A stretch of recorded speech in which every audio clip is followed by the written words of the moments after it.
கதை கேட்க வந்த உங்களுக்கு என்னுடைய அன்பு கலந்த வணக்கங்கள். வெற்றிங்கிறது வாழ்க்கையில் எல்லாருக்குமே பிடிக்கும். ஆனால் தோல்வி பிடிக்கிறதே இல்லை. ஆனால் அந்த வெற்றியை அடைகிறதுக்கு நாம் எவ்வளோ முயற்சி பண்ணணும், எவ்வளவு பயிற்சி வேணும். அவ்வளவு பயிற்சி பெற்று முயற்சி பெற்று ஒரு வெற்றி கிடச்சிச்சின்னா அந்த வெற்றியை எப்படி தக்க வச்சுக்கிறது? உடனே நமக்கு தலைக்கணம் ஆகிடும். அப்படி தலைக்கணம் ஆகிடுச்சுன்னா என்ன ஆகுங்கிற உணர்த்தக்கூடிய ஒரு கதையை தான் நாம் இப்போ பார்க்க போகிறோம். வாங்க கதைக்குள்ளே போகலாம்.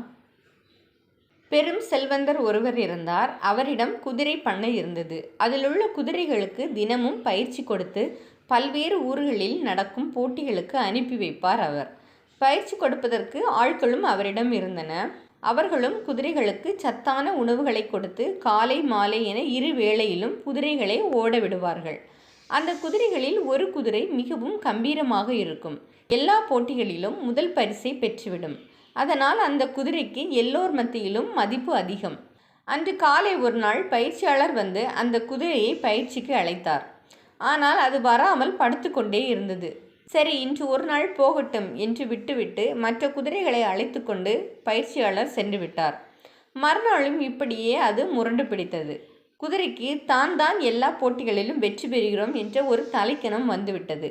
பயிற்சியாளரும் சரி, இந்த குதிரை எப்படியும் ஜெயித்துவிடும் என்ற நம்பிக்கையில் சில நாட்கள் அதன் போக்கிலே விட்டுவிட்டார்கள். இதுபோல் சென்று கொண்டிருக்க ஒரு நாள் போட்டி வந்தது. போட்டிக்கு மற்ற குதிரைகளுடன் இதுவும் சென்றது. ஆனால் முன்பு போல் வேகமாக ஓட முடியவில்லை.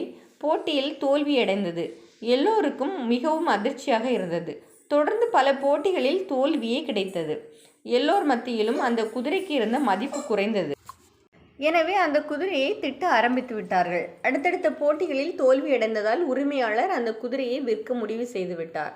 இந்த விஷயத்தை கேள்விப்பட்டதும் அந்த குதிரைக்கு மிகவும் அழுகை வந்துவிட்டது. பக்கத்தில் நின்றிருந்த இன்னொரு குதிரை, நண்பா, நீ கவலைப்படாது என்று ஆறுதல் கூறியது. என்னை விற்கப் போகிறார்கள். நான் எதற்கும் பயனில்லாதவன் ஆகிவிட்டேன். உங்களை எல்லாம் விட்டு பிரிந்து நான் எவ்வாறு இருக்கப் போகிறேன்? என்னால் என்ன செய்ய முடியும்? இவ்வளவு நாள் நான் தானே வெற்றி பெற்று கொண்டிருந்தேன். இப்பொழுது எனக்கு என்ன ஆனது என்றே தெரியவில்லை என்று சொல்லிக்கொண்டு மீண்டும் அழுது கொண்டே இருந்தது அந்த குதிரை. நண்பா, நீ தினமும் பயிற்சி செய்து கொண்டிருக்கும் பொழுது வெற்றி பெற்று கொண்டே இருந்தாய். திடீரென்று பயிற்சிக்கு வரமாட்டேன் என்று பிடிவாதம் பிடித்தாய்.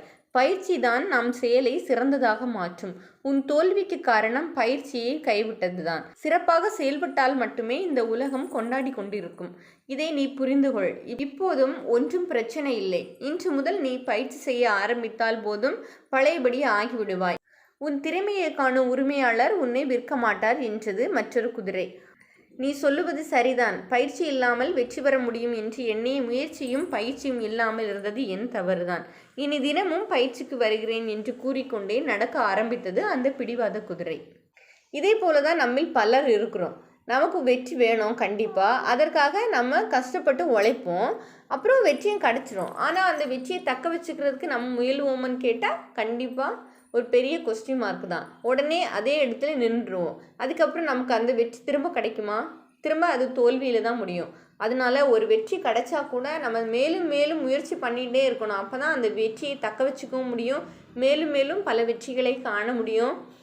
இதே மாதிரி பல கதைகளை கேட்கணுன்னா நம்ம சேனல் சப்ஸ்கிரைப் பண்ணி வச்சுக்கோங்க. அப்போ தான் உடனுக்குடன் நான் போடுற வீடியோ உங்களுக்கு வரும். நோட்டிஃபிகேஷனில் நீங்கள் உடனே பார்த்துடலாம். நன்றி.